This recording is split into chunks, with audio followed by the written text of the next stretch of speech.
우리 주 예수 그리스도의 능력과 강림하심을 너희에게 알게 한 것은 우리가 그의 크신 위엄을 친히 본 자라. 지극히 큰 영광 중에서 이러한 소리가 그에게 나기를 이는 내 사랑하는 아들이요 내 기뻐하는 자라 하실 때에 그가 하나님 아버지께 존귀와 영광을 받으셨느니라. 이 소리는 우리가 그와 함께 거룩한 산에 있을 때에 하늘로부터 난 것을 들은 것이라.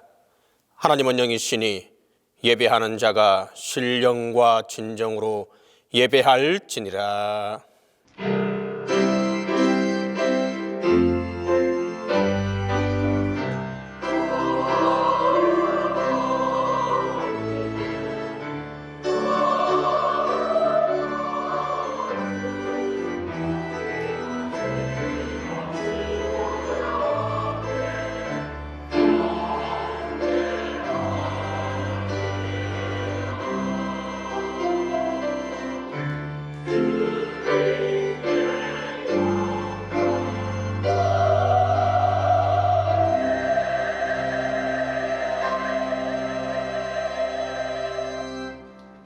영광 중에 거하시는 하나님, 찬미를 받으시옵소서.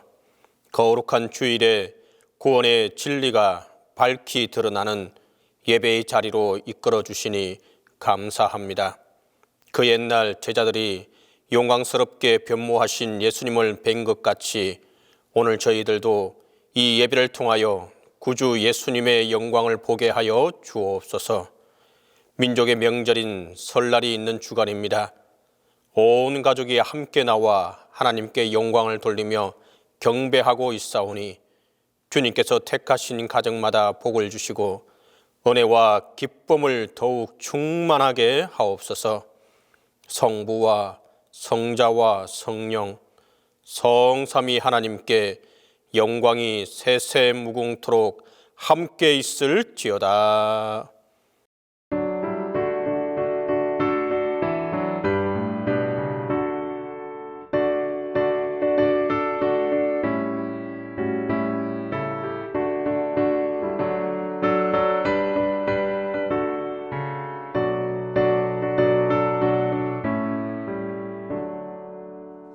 찬송으로 보답할 수 없는 그 사랑 주님께 영광 할렐루야.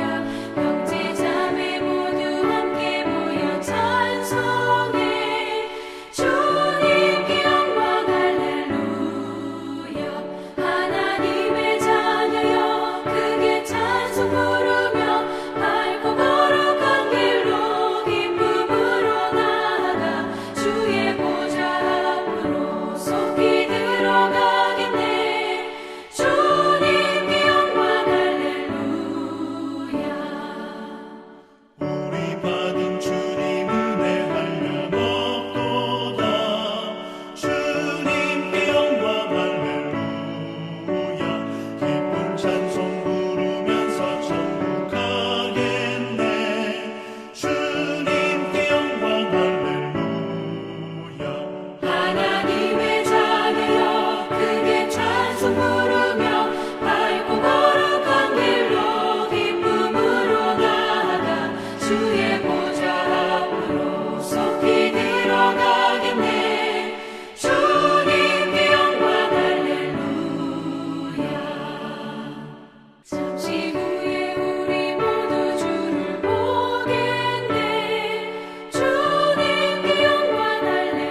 긍휼히 한량없으신 주님, 주님의 은혜로 세상에 나아가 살던 저희들이 주님 앞에 나아왔습니다. 여기까지 인도하신 주님의 은혜를 감사합니다. 그러하오나 생각할수록 주님 앞에 제된 일이 많았습니다. 주님의 뜻을 버리고 주의 말씀을 쉽게 잊어버리고 사랑을 배웠지만 미워하였으며 억울할 때 원수를 사랑하라 하신 말씀대로 끝까지 사랑해야 하지만 도리어 정오하고 시기하고 질투하며 낙심하며 절망했습니다. 이 어리석음과 미련함을 불쌍히 여겨 주옵소서. 주님, 어려움이 있을 때 기도해야 하지만 기도하지 않았고 말씀을 들어야 할 때 집중하지 않았습니다. 심지어 예배에서조차 주님을 온전하게 섬기지 못했습니다. 그리하여 버림받은 자인 것처럼 나약해지며 모든 일이 끝난 것처럼 실망하여 넘어지곤 하였습니다. 용서해 주시옵소서. 주님, 돌이켜보니 머리털보다도 더 많은 죄악이 저희에게 있습니다. 기도를 멈춘 죄가 있고 이웃을 돌보지 못한 죄가 있습니다. 거짓되고 악한 말을 한 죄가 있고 형제를 미워하고 시기하고 질투했던 죄가 있습니다. 주의를 거룩하게 지키지 못한 죄도 있으며 먹든지 마시든지 하나님께 영광을 돌리지 못한 죄가 있습니다. 주님, 용서하시고 용서하여 주옵소서. 주님, 이 시간 십자가의 능력으로 저희들의 몸과 마음과 영혼을 새롭게 창조하여 주시옵소서. 이제는 주님과 나만이 아는 죄를 고백하며 조용히 자음의 기도를 계속합니다.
아버지께서는 모든 충만으로 예수 안에 거하게 하시고 그의 십자가의 피로 화평을 이루사 만물 곧 땅에 있는 것들이나 하늘에 있는 것들이 그로 말미암아 자기와 화목하게 되기를 기뻐하심이라. 그러므로 우리 주 예수 그리스도 안에 있는 자에게 결코 정죄함이 없느니라.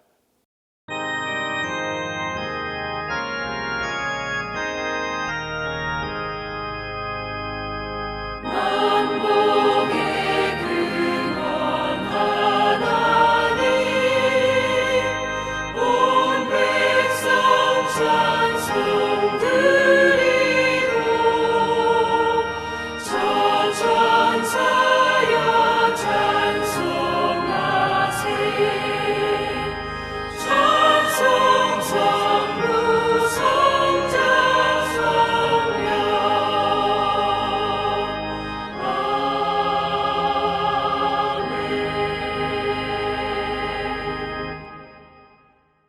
성시교독은 시편 50편 1절에서 6절입니다. 성시교독 시편 50편 1절에서 6절입니다. 전능하신 주 하나님께서 말씀하시어 해가 돋는 데서부터 해 지는 데까지 온 세상을 불러 모으시도다. 더없이 아름다운 시온으로부터 하나님께서 눈부시게 나타나시도다. 우리 하나님은 행차하실 때에 조용조용 오시지 않고 삼키는 불길을 앞세우시고 사방에서 무서운 돌풍을 일으키면서 오시는도다. 주님의 백성을 판단하시려고 위의 하늘과 아래의 땅을 증인으로 부르시는도다. 나를 믿는 성도들을 나에게로 불러 모아라. 희생제물로 나와 언약을 세운 사람들을 나에게로 불러 모아라. 하늘이 하나님의 공의를 선포함은 하나님 그분만이 재판장이시로다. 아멘.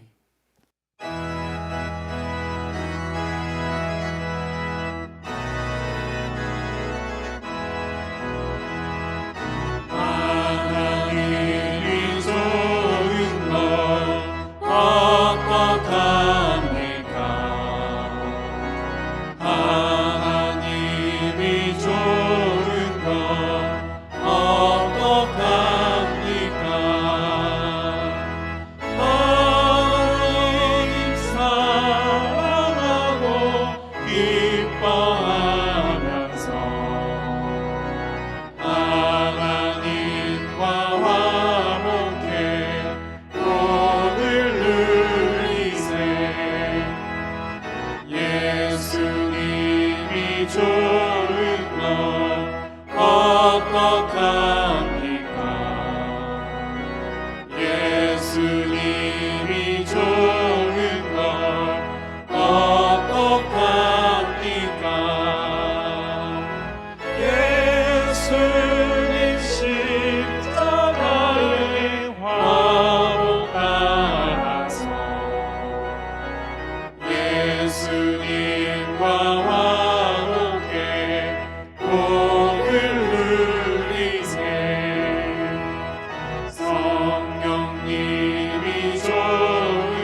뜨겁게 화목하면은 좋은 일이 있으리라. 크게 있으리라. 성령님과 화목하여 행복한 자는 좋은 일이 있으리라. 많이 있으리라.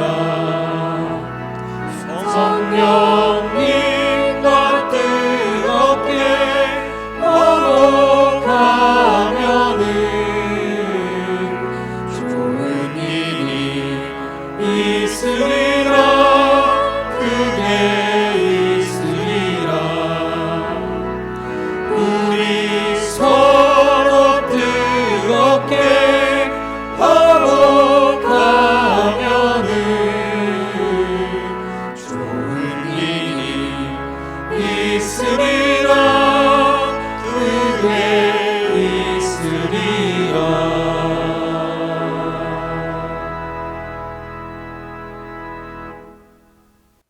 공동기도 다 함께 하겠습니다. 하나님, 우리의 눈을 열어 예수 그리스도를 보게 하소서. 우리의 눈을 열어 영광의 구름을 보게 하소서. 그 구름 속에서 우리에게 하시는 말씀을 듣게 하소서. 우리의 눈을 열어 모세와 엘리야를 보게 하소서. 주님의 이야기, 그들의 이야기, 우리의 이야기, 이 모든 것을 통하여 우리의 갈 길을 말씀해 주소서. 우리의 눈을 열어 베드로의 계획을 보게 하소서. 베드로의 초막, 우리의 초막, 베드로의 경솔함, 우리의 경솔함, 베드로의 우매함, 우리의 어리석음을 깨우쳐 주소서. 너희는 사랑하는 내 아들의 말을 들으라는 말씀으로 변화와 영광의 삶으로 우리를 인도하시고 산을 내려와 주님과 함께 영광의 길을 걷게 하소서. 그리하여 산상 변모의 섭리와 십자가의 영광을 깨닫게 하소서. 아멘.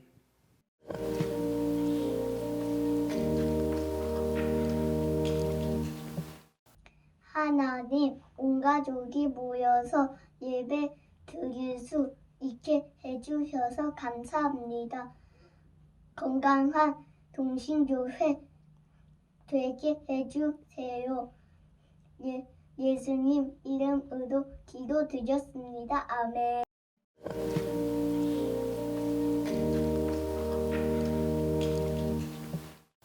고맙고 감사하신 하나님, 주일 예배를 드릴 수 있도록 건강을 주셔서 감사합니다. 교회의 명절을 맞이하며 친척들과 모여서 맛있는 것도 먹고 서로 사랑을 나누며 행복하게 해주셔서 감사합니다. 올해는 하나님과 화목하며 이웃과 교회에 화목하기를 기도합니다.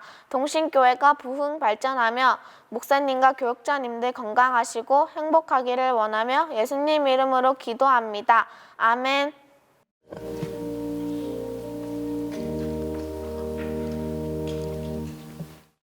하나님 아버지 감사합니다.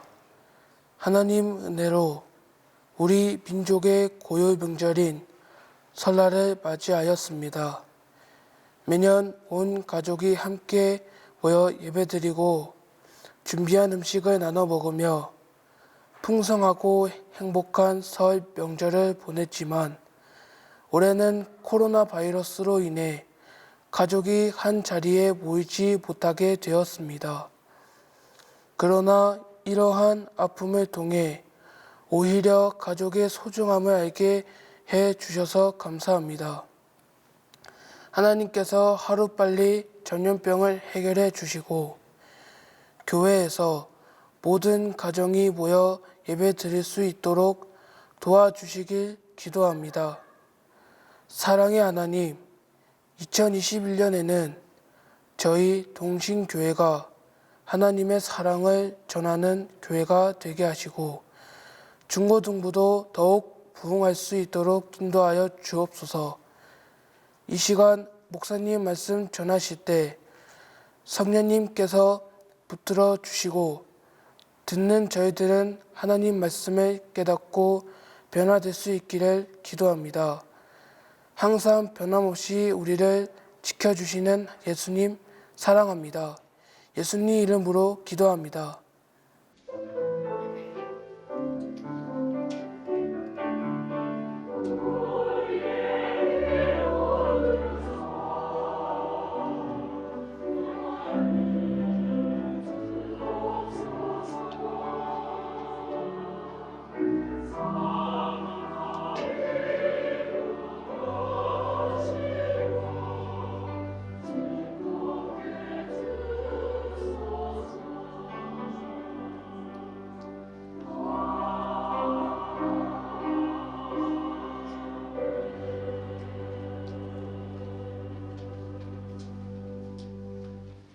말씀을 위하여 성령의 조명기도 다 함께 합니다.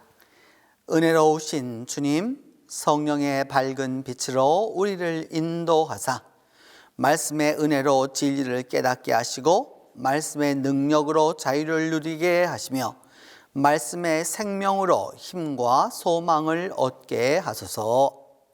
산상변모주일에 주신 구약 말씀은 말라기 4장 5절에서 6절입니다. 구약 성경 말라기 4장 5절에서 6절입니다. 보라, 여호와의 크고 두려운 날이 이르기 전에 내가 선지자 엘리야를 너희에게 보내리니 그가 아버지의 마음을 자녀에게로 돌이키게 하고 자녀들의 마음을 그들의 아버지에게로 돌이키게 하리라. 돌이키지 아니하면 두렵건대 내가 와서 저주로 그 땅을 칠까 하노라 하시니라.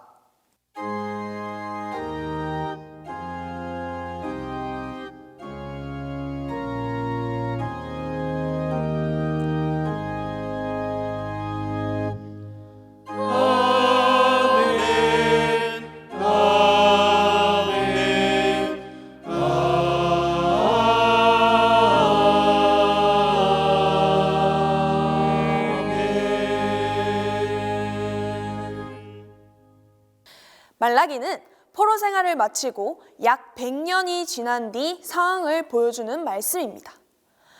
포로 생활을 마치고 귀환한 백성들은 기대에 부풀어 있었습니다. 이제 자신들의 삶은 이전보다 훨씬 좋아질 것이며 하나님의 예언은 성취될 것이라는 소망에 가득 차 있었습니다.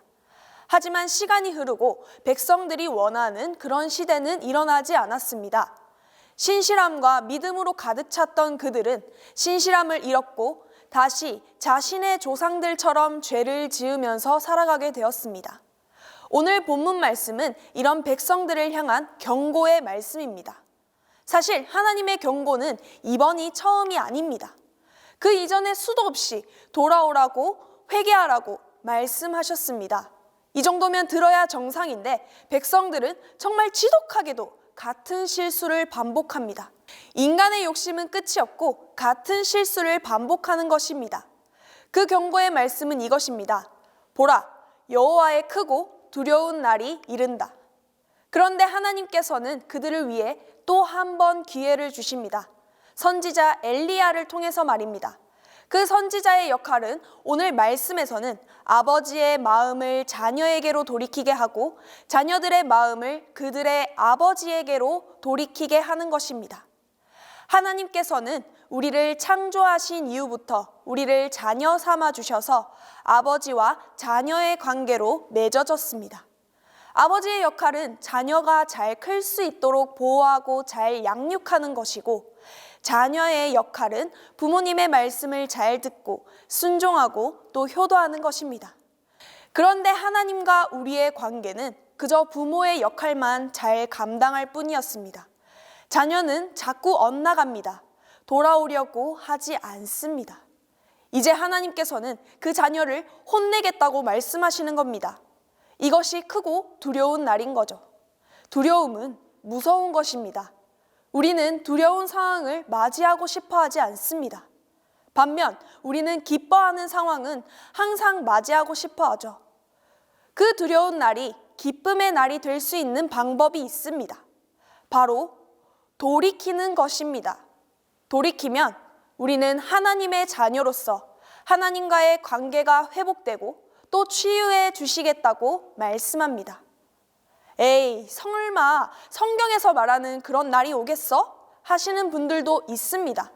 하지만 그 날은 반드시 옵니다. 이제 우리는 선택해야 합니다. 두려운 날을 맞이해야 할지, 기쁨의 날을 맞이할지, 그것은 우리가 돌이키느냐, 돌이키지 않느냐에 있습니다. 여러분, 돌이키셔야 합니다. 그렇다면 우리는 모두 기쁨의 날을 맞이하게 될 것입니다. 기도드리겠습니다. 하나님, 우리를 지켜주셔서 감사합니다. 우리는 이제 선택의 기로에 있습니다. 우리가 하나님의 그 길로 돌이키게 하시옵소서. 예수님의 이름으로 기도드립니다. 아멘.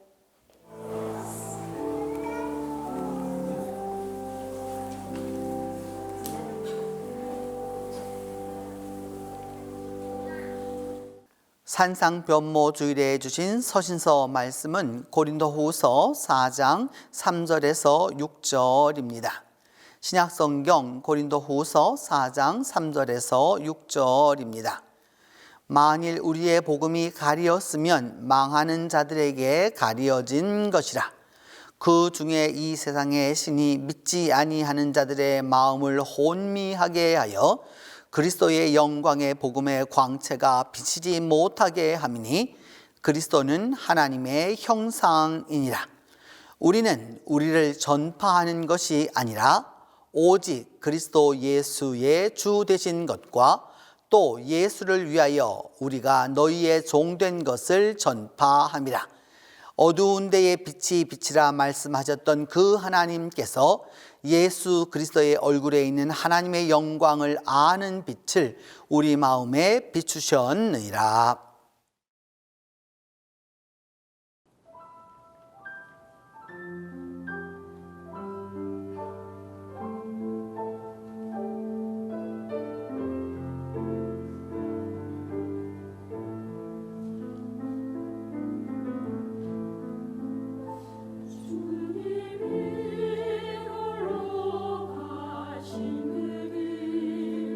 나도 따라가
산상변모주일에 주신 복음서 말씀은 마가복음 9장 2절에서 9절입니다. 신약성경 마가복음 9장 2절에서 9절입니다. 이 말씀을 봉독할 때에 영존하시는 하나님의 음성을 들으실 수 있기를 바랍니다. 엿새 후에 예수께서 베드로와 야고보와 요한을 데리시고 따로 높은 산에 올라가셨더니 그들 앞에서 변형되사 그 옷이 광채가 나며 세상에서 빨래하는 자가 그렇게 희게 할 수 없을 만큼 매우 희어졌더라. 이에 엘리야가 모세와 함께 그들에게 나타나 예수와 더불어 말하거늘 베드로가 예수께 고하되 랍비여 우리가 여기 있는 것이 좋사오니 우리가 초막 셋을 짓되 하나는 주를 위하여 하나는 모세를 위하여 하나는 엘리야를 위하여 하사이다 하니 이는 그들이 몹시 무서워하므로 그가 무슨 말을 할지 알지 못함이더라. 마침 구름이 와서 그들을 덮으며 구름 속에서 소리가 나되 이는 내 사랑하는 아들이니 너희는 그의 말을 들으라 하는지라. 문득 둘러보니 아무도 보이지 아니하고 오직 예수와 자기들뿐이었더라. 그들이 산에서 내려올 때 예수께서 경고하시되 인자가 죽은 자 가운데서 살아날 때까지는 본 것을 아무에게도 이르지 말라 하시니라.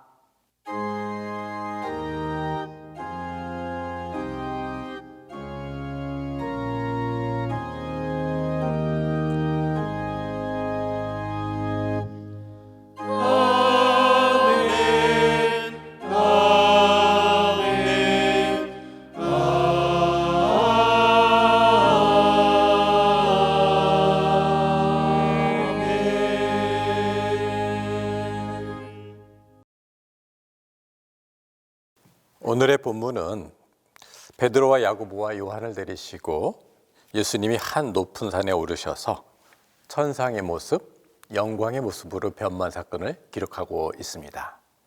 이 사건보다 앞선 8장에 보면 아주 특이한 일이 발생합니다. 예수님과 일행이 베세다라는 마을에 도착하셨을 때 사람들이 한 맹인을 데리고 와서 고쳐달라고 요청을 합니다. 예수님은 그 맹인을 마을 밖으로 데리고 가셔서는 침을 뱉어 흙에 일겨서 눈에 바르시며 안수하시고 무엇이 보이느냐 물으셨죠.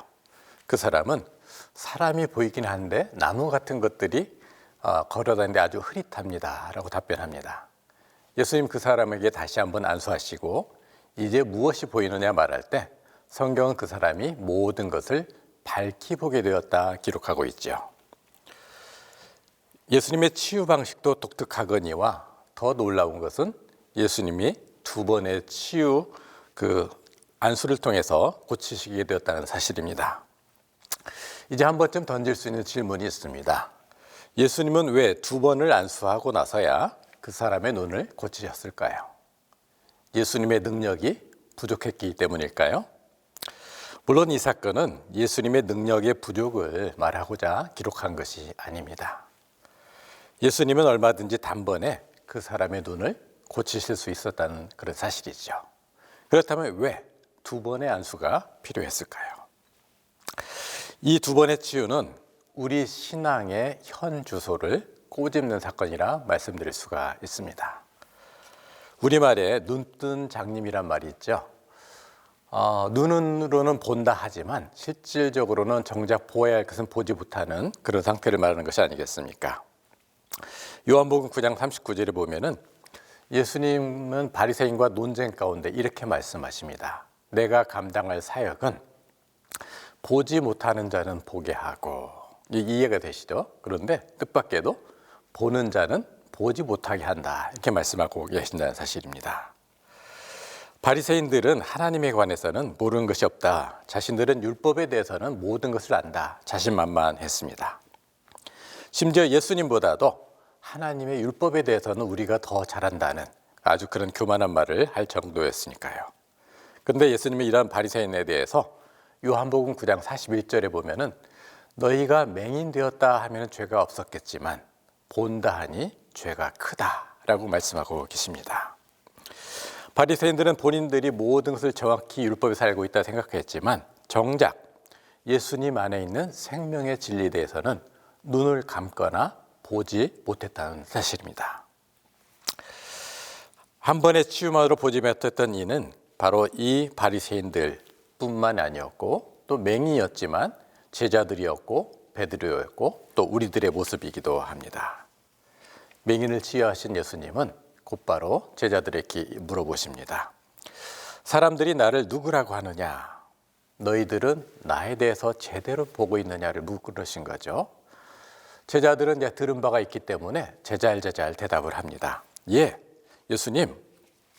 어떤 사람들은 예수님이 세례 요한이라고 하고 어떤 사람은 엘리야라고 하고 어떤 사람은 선지자 중에 하나라고 말하고 있습니다. 마치 남 이야기 하듯 대답했던 것입니다. 자신들은 예수님과 늘 같이 있기 때문에 예수님에 대해서 얼마든지 잘 알고 있다 그렇게 생각했던 것입니다. 그래서 예수님은 단도직입적으로 물으셨죠. 그렇다면 너희는 나를 누구라고 하느냐? 너희는 나를 누구라고 생각하느냐? 제자들은 좋은 분이고 능력 있고 인기도 많고 설교도 잘하시고 등등 예수님의 다양한 모습을 떠올렸지만 막상 예수님이 나를 누구라고 생각하느냐 물으시자 우물쭈물 답을 하지 못하였습니다. 제가 여러분에게 한번 물어볼까요? 예수님이 누구시냐고 물은다면 역시 다양한 답이 있을 것입니다. 하지만 속으로만 답하셔도 됩니다. 여러분에게 예수님은 누구이십니까?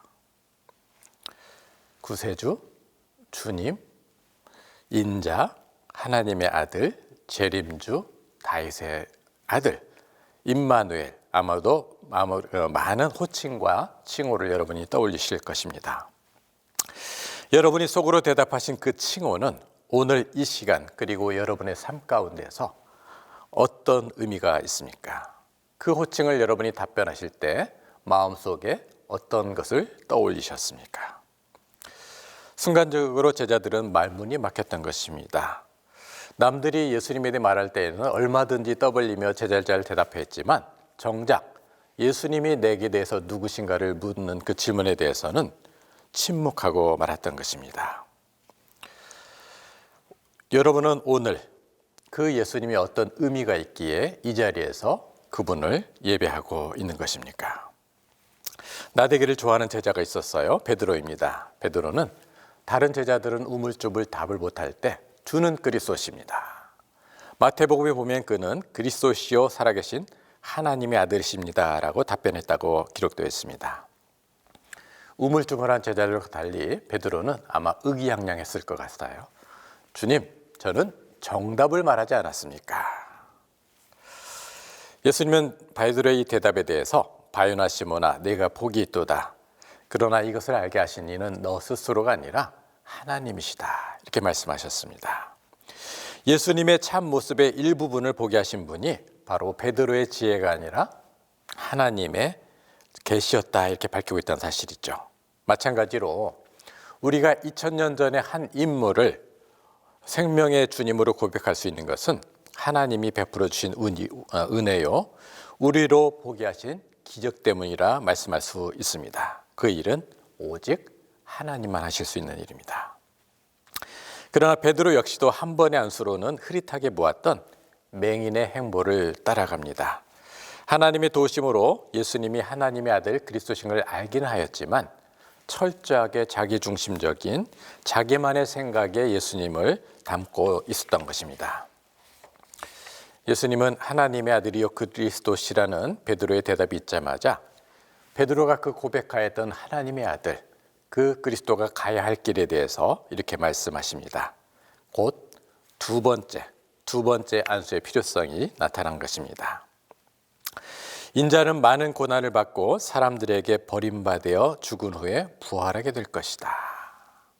그러자 베드로는 발끈 예수님 절대로 그럴 수 없습니다 이렇게 답변했다고 하죠. 왜냐하면 베드로는 예수님과 같이 있는 동안에 고침받고 나음받고 대접받고 이런 데 익숙하다 보니까 예수님과 동행할 때 수반되는 고난이나 자기의 부인, 자기 십자가를 지는 희생 따위는 전혀 생각해 본 적이 없었기 때문입니다. 절대로 그럴 수 없습니다. 예수님이 고난받고 죽으시다니요. 어찌 보면 대단히 예수님을 위하는 것 같습니다. 근데 놀랍게도 예수님은 이 베드로에게 사탄아 물러가라 하셨다는 사실이죠. 너는 하나님의 일을 생각지 않고 사람의 일을 생각한다.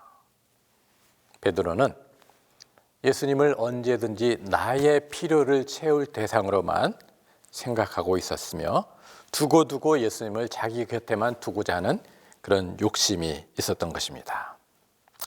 누가복음 4장 43절에 보면 예수님의 능력을 목격한 이들이 예수님을 찾아다니다가 만나게 되자 자기들에게서 떠나시지 못하게 만류하였다. 이렇게 기록하고 있습니다. 이에 대해서 예수님은 단호히 나는 다른 동네에 가서도 복음을 전하여 하리라 하시면서 그들의 만류를 거절하신 장면이 기록되어 있습니다. 예수님은 우리의 필요나 우리의 욕구에 메어둘 수 있는 분이 아니십니다.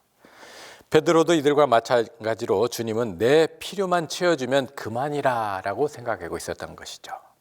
주는 그리스도시요 하나님의 아들이라는 걸 알긴 하였지만 한꺼풀 아직은 가려져 있어서 제대로 예수님을 보지 못했다는 겁니다. 때문에 예수님은 제자들이 베드로가 하나님의 일보다 사람의 일을 먼저 챙긴다고 크게 꾸짖으신 것입니다. 예수님은 누구든지 예수님을 따르는 제자가 된다는 것은 자기를 부인하고 자기를 십자가를 지는 것이라 하셨습니다. 예수님을 내 욕구와 필요로 끌어들이는 것이 아니라 삶의 작은 부분까지도 하나님의 뜻에 나를 맞추어 가는 것이라 이렇게 말씀하시다는 거죠. 물론 여기에는 자기 권리의 포기와 희생을 포함해서 말입니다. 하지만 사람의 완악함, 강팍함은 예수님의 말씀에도 쉽게 변하지 않습니다. 우리 역시도 아주 작은 순종으로 나가기 위해서도 얼마나 많은 시간과 고민과 우유부단의 과정을 거치는지 잘 알고 있지 않습니까? 오늘의 본문에 보면 예수님은 이 베드로에게 두 번의 안수에 필요한 또 하나의 사건을 우리에게 제시해 주고 계십니다. 예수님은 베드로와 야고보와 요한을 데리시고 한 높은 산으로 가셨는데 예수님은 바로 그 산에서 하늘의 모습으로 변형되십니다. 세상에서 빨래하는 자가 그렇게 희귀할 수 없을 만큼 매우 흰 광채 나는 옷을 입고 천상의 모습으로 나타나시며 엘리야와 모세와 함께 말씀을 나누셨습니다. 이 엄청난 경험하는 베드로는 횡설수설, 본인이 무슨 말을 하는지도 못하는 가운데 이렇게 얘기합니다. 랍비여, 여기가 좋사오니 하나는 주님을 위해서, 하나는 엘리야를 위해서, 하나는 모세를 위해서 초막 셋을 짓고 영원히 여기 있었으면 좋겠습니다. 오늘의 이 변호사 사건만으로 드릴 말씀이 많지만 두 가지 포인트만 정리하면 다음과 같습니다. 첫째로, 여전히 베드로는 주님과 함께 있는 것만을 염두에 두고 있다는 사실이죠. 여기가 좋사오니. 성전 안에만, 교회 안에만 있으면 주님과 동행한다 생각한 것입니다. 둘째로, 베드로는 동일하게 초막셋을 지켰다 해서 예수님, 엘리야, 모세를 거의 동등하거나 유사한 위치의 존재로 여겼다고 볼 수가 있습니다. 여기에 대해서 하늘의 음성은 베드로의 생각이 완전히 틀렸다라는 것을 보여주고 계십니다.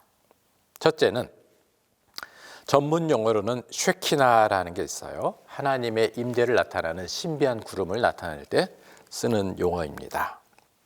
하나님은 바로 그 임재의 상징인 신비한 구름을 싹 거두어 버리셨습니다. 하나님의 신비한 구름이 거두어진 그 장소에 굳이 여기가 좋사오니 여기에 초막을 짓겠다는 생각은 할 필요가 없겠지요. 우리가 예배하는 동신교회도 중요하지만 예배를 마치고 돌아가면 여러분의 가정, 여러분의 직장, 여러분의 이웃과 어우러지는 바로 그 세상 모든 곳이 하나님의 성전이 되게 하는 것도 못지않게 중요하다는 말씀입니다. 이 내용은 설교를 정리할 때 다시 한번 더 자세히 말씀드리도록 하겠고요. 두 번째로, 변화산 사건의 더 중요한 의미는 바로 예수님이 모세와 엘리야와 같이 중요한 인물과 함께 하였을지라도 구름 속에서 나신 말씀은 뭐예요? 그들이 깨어났을 때 주변에 예수님밖에 없었고 들려지는 음성이 뭐였어요? 너희는 오직 이 내 사랑하는 아들 그의 말만을 들으라. 엘리야와 모세의 영광도 거두시고 예수님만 남게 하신 가장 큰 이유는 우리가 어떠한 순간에도 붙들고 귀 담아 들어야 될 음성은 오직 예수 그리스도의 음성인 것을 우리에게 분명하게 말씀하시는 것입니다. 지금은 잘 부르지 않지만 한 10여 년 전만 해도 많이 불렀던 그 복음성가 가운데 우물가의 여인처럼 난 구했네. 헛되고 헛된 것들을 그때 주님 내게 하신 말씀 내 샘에 와서 마셔라는 복음성가가 있습니다.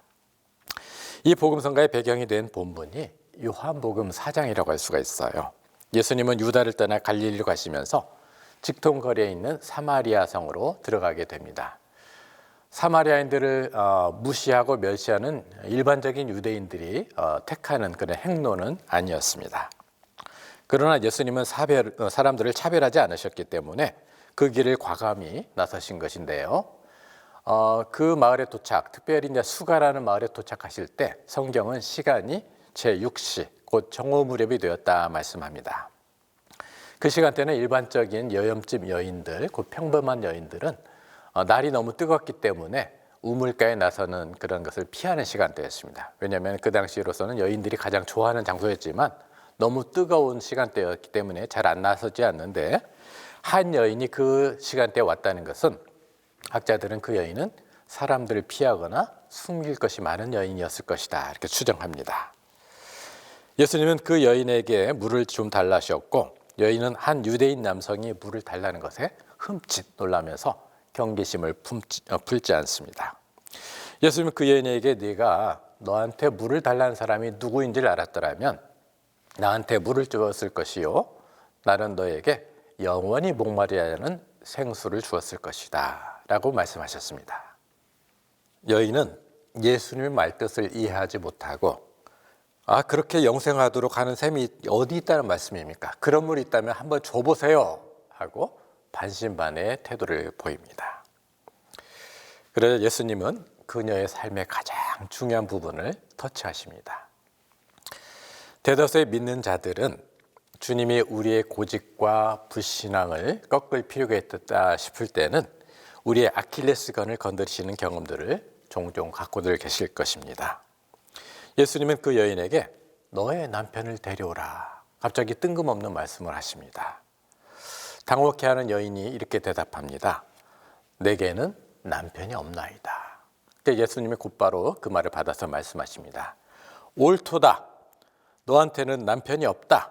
지금 동거하고 있는 그 남자도 너의 남편이 아니지 않느냐. 5 남자를 두었던 이 여인에 대한 성경의 기록은 이 여인의 남성 편력에 대해서 말하고자 하는 것이 아닙니다. 당시의 여인들에게는 남편이 삶을 지탱하는 유일한 출구였습니다. 구약 성경에 끊임없이 하나님이 관심을 갖는 대상, 또 믿는 자들이 돌봐야 될 대상으로 말하는 세 존재가 있죠. 객과 고아와 과부라 할 수가 있습니다. 나그네, 부모 없는 고아, 남편 없는 여인은 세상 그 어디에 기댈 곳이 없는 가장 열악한 처지에 있었던 자들이었습니다. 그 여인이 5 남성을 둔 이유는 남자가 자기의 삶의 마지막 보루라 이런 생각이었을 그런 이유로 보여진다는 사실이죠. 그런데 첫 남자도 기댈 그런 대상이 아니었고 둘째, 셋째, 넷째 남자도 그리하였으며 사실 그 여인이 예수님께 영원히 목마르지 않은 샘을 그 물을 주세요 말한 이유는 지금 남자도 그 여인의 인생의 갈증을 채워주지 못한 까닭이었습니다. 우리가 볼 때는 남편을 데려오는 말이 별로 중요한 말 같지 않을 수도 있지만 그 여인에게는 숨기고 싶은 과거였고 알 수 없는 신비한 은혜로 모두가 욕하고 비난하는 자신의 삶에 대해서 자신의 과거에 대해서 하나님은 기꺼이 관심을 보여주시고 세상이 주지 못하는 시원함으로 그녀의 갈증을 풀어주실 것이라는 확신을 갖게 했던 것입니다. 주님이 그녀의 깊은 상처를 만져주시자 여인은 수치심에 피해 다녔던 사람들을 찾아가 내가 메시아를 만났다, 내가 주님을 만났다 고백하며 찬양하고 다녔습니다. 하나님이 여러분을 만나 주실 때 숨기고자 했던 여러분의 수치가 나음을 입고 아직 아프기는 할지라도 더 이상 되스럽지 않게 여기게 되는 은혜를 경험한 적이 있으십니까? 그 예는 예수님에게서 그 답을 찾았습니다. 이제 질문합니다. 여러분의 5 남편, 아니 그 5 남자는 누구이며 무엇이었습니까? 여러분의 인생의 갈증을 풀어줄 것이라고 약속하는 수많은 소리들이 여전히 온갖 매체에서 사방에서 들려옵니다. 음식이 좋다 해서 먹방이 있고요. 건강, 요즘은 부동산과 주식도 포함이 될까요? 수많은 것들이 나만 믿으라 윽박지르는 대상이 얼마나 많은지요. 고린도후서 4장 3절에 보면 이 세상의 신이 믿지 아니하는 자들의 마음을 혼미케 하여 그리스도의 영광의 복음의 광채가 비치지 못하게 한다 말씀하고 있습니다. 이 세상의 갈증을 채워줄 대상으로 내가 끊임없이 찾아다녔던, 그리고 아직도 찾아다니면서 내 눈이 가리워져서 내 6번째 남편은 어디 있을까 찾고 있는 그 세상은 무엇입니까? 성경은 이 세상 그 어떤 것으로도 영혼의 갈증을 해결할 수 없다 말씀하십니다. 수가성 여인이 경험했던 것처럼 우리의 삶의 부끄러운 실수도 온전히 가려질 만큼 새 생명을 얻고 날마다 새로운 피조물이 되는 생명수를 영원히 마시고 싶지 않으십니까? 이제 하나님은 하늘의 그 신비한 구름을 모두 거두신 것처럼 이 시간 모든 것을 거두신 가운데 오직 주 예수 그리스도의 말을 들으라 말씀하십니다. 우리는 어떻게 하면 주님의 음성에 집중할 수 있을까요?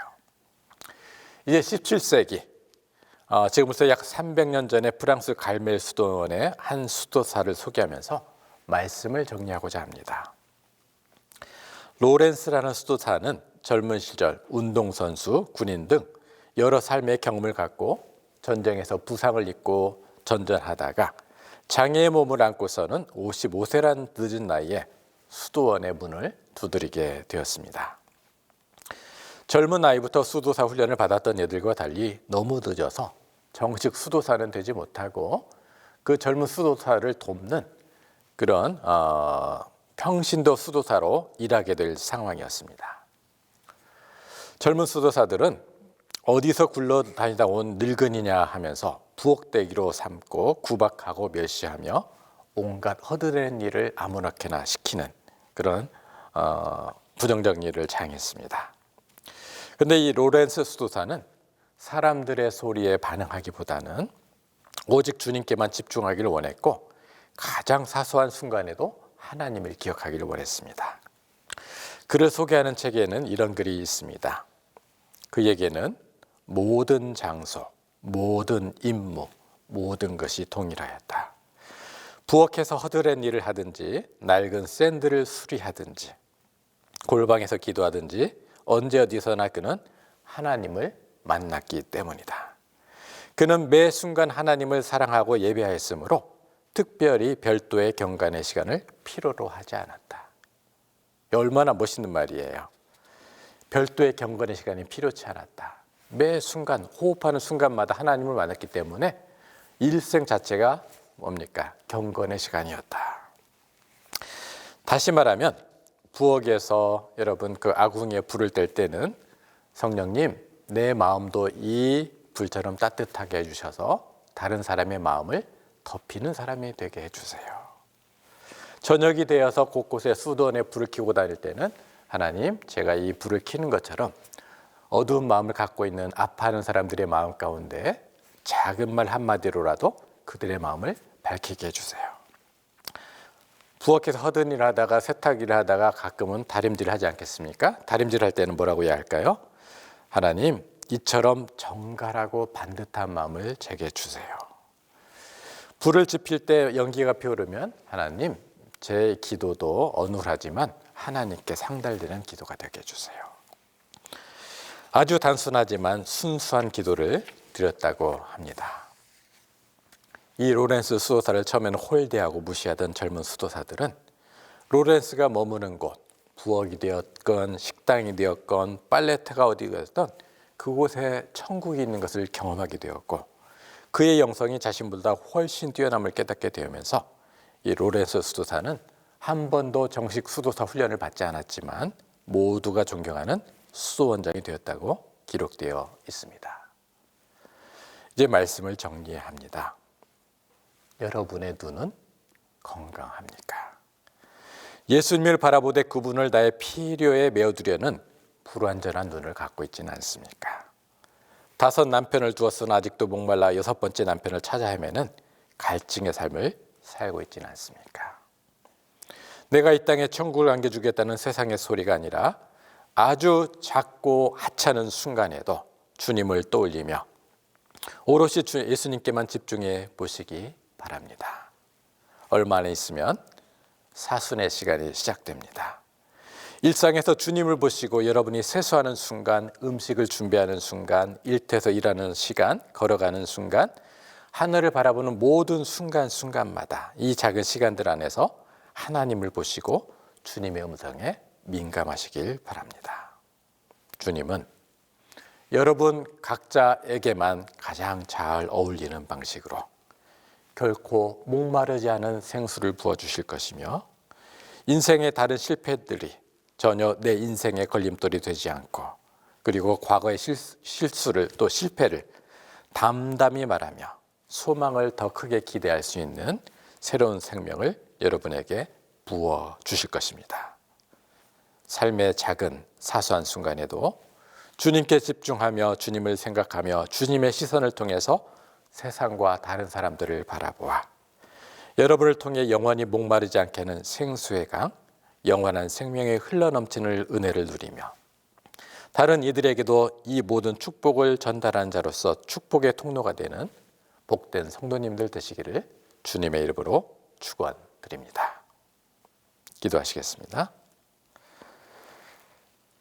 사랑의 주님, 혼미케 하는 이 세상 신의 소리가 아닌 주님의 음성만을 듣도록 우리의 눈과 귀를 깨끗이 씻어 주옵소서.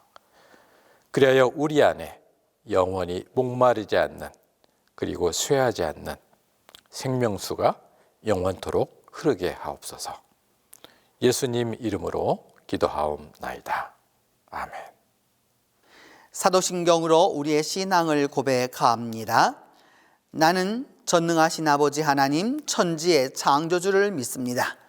나는 그의 유일하신 아들 우리 주 예수 그리스도를 믿습니다. 그는 성령으로 잉태되어 동정녀 마리아에게서 나시고 본디오 빌라도에게 고난을 받아 십자가에 못 박혀 죽으시고 장사된 지 사흘 만에 죽은 자 가운데서 다시 살아나셨으며 하늘에 오르시어 전능하신 아버지 하나님 우편에 앉아 계시다가 거기로부터 살아있는 자와 죽은 자를 심판하러 오십니다. 나는 성령을 믿으며 거룩한 공교회와 성도의 교제와 죄를 용서받는 것과 몸의 부활과 영생을 믿습니다.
은혜로우신 하나님, 이 시간 주님 앞에 예배하게 하여 주시고 순서에 맞추어 주님 앞에 예물을 봉헌하게 하심을 진심으로 감사합니다.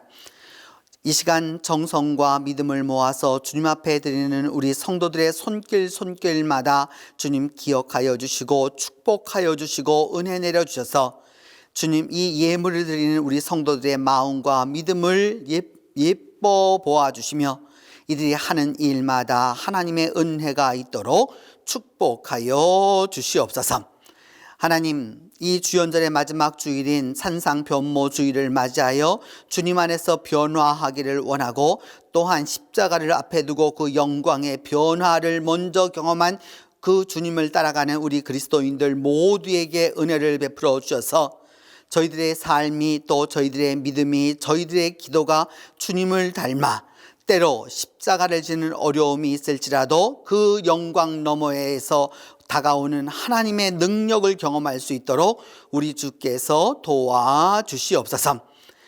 이 민족 명절을 통하여서 여행하는 식구들의 안전을 지켜주시고 또 군문에 나가 있는 동신의 아들들과 또 외국과 외지에 나가서 공부하며 일하는 우리 동신의 가족들 모두를 기억하여 주셔서 하나님 안전하게 보호하여 주시고 주님의 불꽃 같은 눈으로 축복하여 주시옵소서. 오늘 예배에 참석한 이들과 온라인으로 예배드리는 이들 모두에게 은혜를 베풀어 주셔서 주님 속한 시일 내에 우리 모두가 다 함께 모여 예배할 수 있도록 하나님이 축복의 축복을 거듭하여 주시옵소서. 주님, 우리 교회와 또한 우리들의 가정과 이 땅과 이 사회와 온 세계를 위하여서 기도하오니 하나님께서 은혜에 은혜를 더하여 주시고 긍휼에 긍휼을 더하여 주시며 자비에 자비를 더하여 주셔서 이 땅이 더욱더 신음하지 아니하고 이제는 주님 앞으로 돌아와 주님 안에서 평강과 행복을 누리며 살아갈 수 있도록 하나님이 함께하여 주시옵소서. 또한 민속 명절을 통하여서 모였던 가정들마다 주님께서 사랑이 넘치게 하여 주시고 오늘 이 예배를 통하여서 주께서 영광 받으신 그 모습 그대로 우리에게도 하늘의 영광을 경험할 수 있도록 하나님이 축복해 주시옵소서.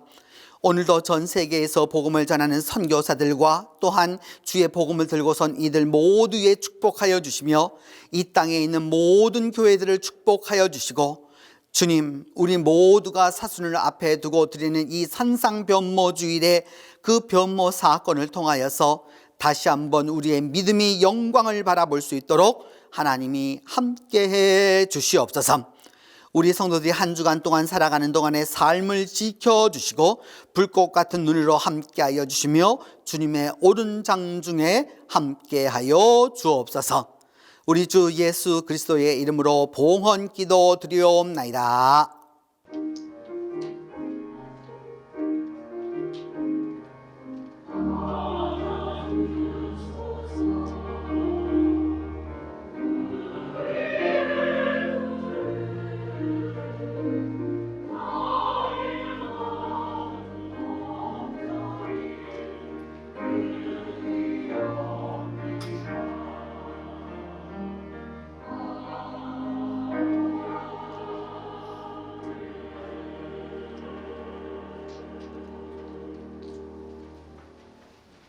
오늘 그 온라인으로 그리고 또 대면 예배로 참석하신 여러분 모두를 환영하고 또 기뻐하면서 우리 그 옆 사람에게 그 혼자 드리는 분은 또 자기 자신에게 또 이 둘이 하는 분은 서로에게 그리고 또 같이 예배를 드리고 있는 분들은 같은 분들 전부 다 함께 여러분 다시 한번 새해 복 많이 받으세요 하고 인사하겠습니다.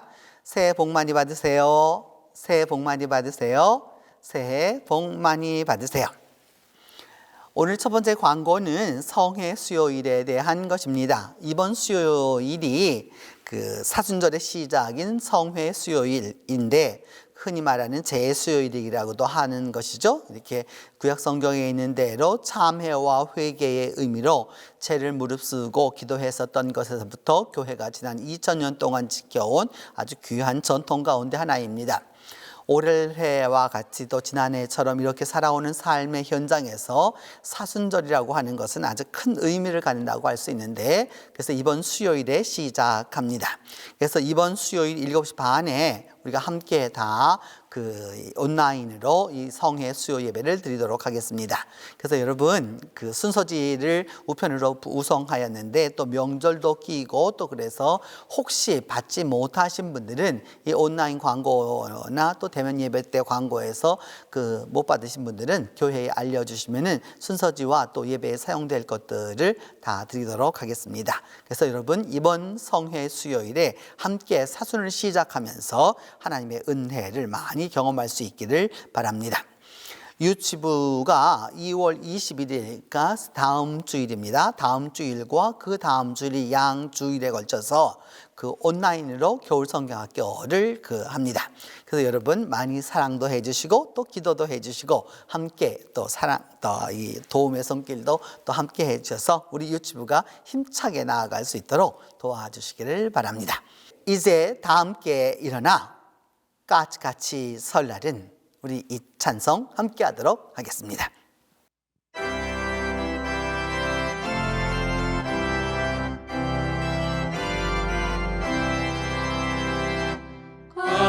까치까치 설날은 어저께 모여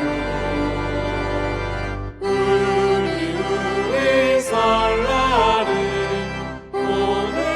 오늘이래요. 높고 고운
지금은 우리 주 예수 그리스도의 은혜와 하나님의 사랑하심과 성령의 교통하심이 산상 변모 사건을 통하여서 앞으로 다가올 영광의 삶을 기대하는 모든 이들 위해 이제로부터 함께 계시기를 축원하옵나이다.